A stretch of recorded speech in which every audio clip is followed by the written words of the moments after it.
Hi guys, ako si Yel ug mao ni ang akong life vlogs. Karong adlaw akong i-voice over ang usa ka sender and nakita na ko siya sa FB. Hi, I'm Yana Salazar. I'm 20 years old, nagpuyo ra ko sa ako tita. I'm 5 years old, gibiyaan ko ni mama, ana siya, na mobalik ra siya. Pila na ka years wala gyapon siya ni balik.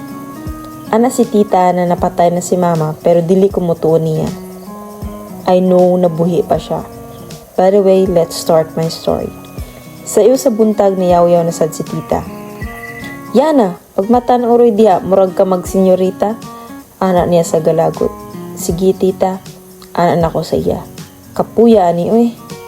Agpas diha, sagit ni tita. Ug iya ko gisagpa. Murak ka magtagiya anis balay, dugay kaayo mo mata, huna-huna anak. Puyo ra ka diri. Saligod ni sa inahan mo sa burikat, anan niya sa damay na sad si mama. Niadto na ko sa kusina para magluto, kay sali na yaw-yaw si tita. Unta mo balik na si mama, wa ko kabantay na nitulong na di ay akong luha. Drama na sad kadiha, ana sa ako igagaw. Ana bitaw ko na paglasay na dinhi, dili pagod ka. Sulti usab niya. Fast forward. Nahuman ako og luto ug ako nagitawag si tita ug ako duha ka igagaw. Duha di ay ang anak ni tita, lalaki o babae. Tita, kaon, mga onata, ana nako sa ila. Unsay nata? Hayara ka magkaon ug humana mo kaon, ana niya ug iya ko gilaparo. Mama naman ana ni Jason. Pasagdi si mama kuya, ang laban ka man kang Yana. Ana ni Jean ug ni katawa. Nidagan ko padulong sa ako kwarto, nakadungog dayon ko sa gingon ni Jean. Dramatic yun niya ako igagaw na way pulos sa kalibutan. Hahaha. Ana niya og nihilak gyud ko tungod sa kasakit sa ilagi pang ingon. Wala ko kabantay na nakatulog na ko. Fast forward. Nay nitukto sa ako kwarto ug ako kinigi abrihan. Sa pag-abri nako, nibungad sa ako ang sagpa ni tita na grabe kasakit. Ug iya ko gibira sa akong buhok pagpagawa sa kwarto. Yawa ka man siguro na babay, uwagan kaliwat kasi mo ninahan na burikat, wakay pulos, ana ni tita o nihilak na sad ko. Ngano man, wala mo ko gibuhat. Sala ni mo ngano gibulogan ko ni Kenzo, ana ni Jean, ug siya na sad ni bira sa ako buhok. Tama na, wala mo ko sala, ana na ko na nihilak. So balay sala, tungod ni mo gibulagan ko niya, ana niya og gigpugngan gibira ako buhok. Iya ko gituklod padulong sa hagdanan og natumba ko. Niadto ko sa balay sa ako igsuon para bisitahon nako si Yana.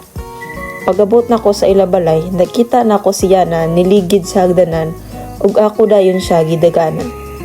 Ako di ay si Mela, ang igsuon ni Yana. Yana, noon sa man ka?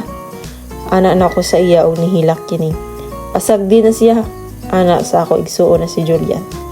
Naun sa ka man Julian, nganong imo gipasakitan si Yana? Ana nako igigak ko si Yana. Burikat na bata, liwat si mong buutan na igsuon ana niya. Sa walay duha-duha, ako gisagpa si Julian. Bullshit, nagsaka dayon siya sa ilang balay. Okay ra kaya na? Ana nako sa iya samtang nihila ko gyapon kini. Natingala ko gisagpa kini ni Teta Mela si Teta Julian. Nisaka dayon si Tita Julian silang balay. Okay ra kaya na? Ana ni Tita.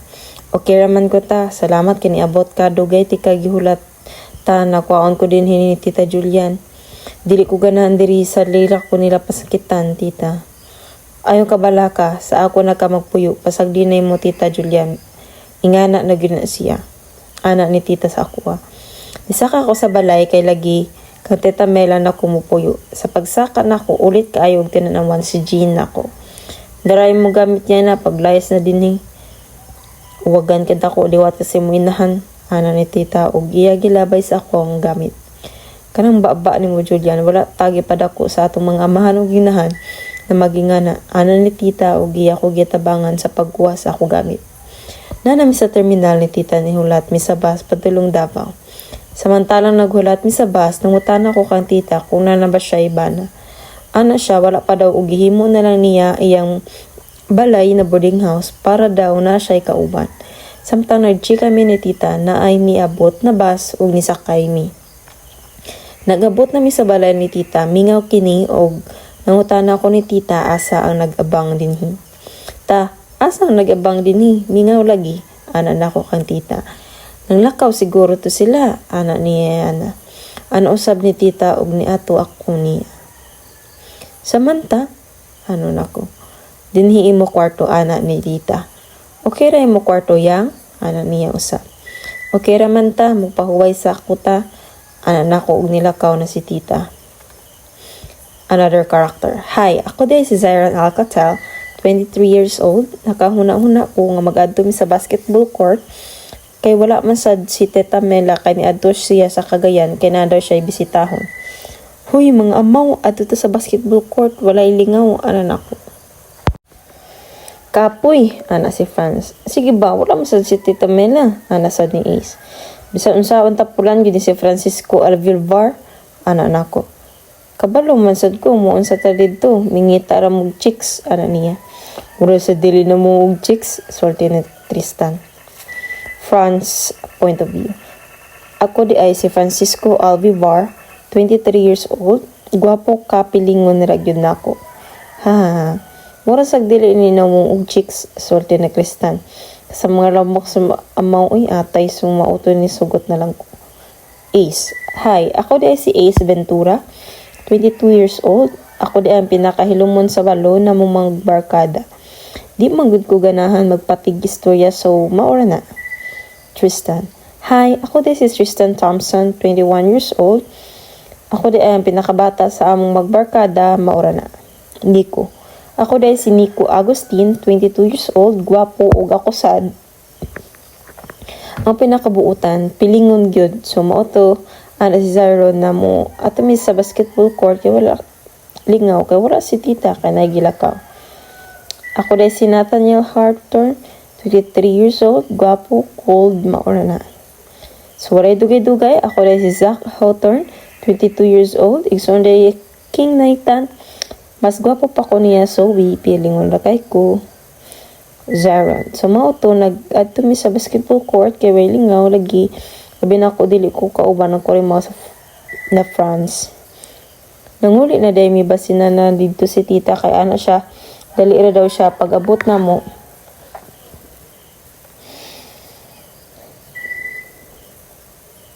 Nakita dayon na mo si tita na sala nagtan-aw og TV. By the way, kami dito mga borders ni tita.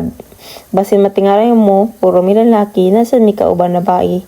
Ate ni Franz. Usay ra diri ang ate ni Franz kung siya trabaho. Muani siya diri maura to. Hay tita, kaganina ra ka nakauli. Kaganina ra oroy, asa day mo gikan mga iho. Kaganina ra oroy. Sa basketball court tita, nangita sila og baji, ana ni Franz yawa gining laki, murag dili na mo og baji.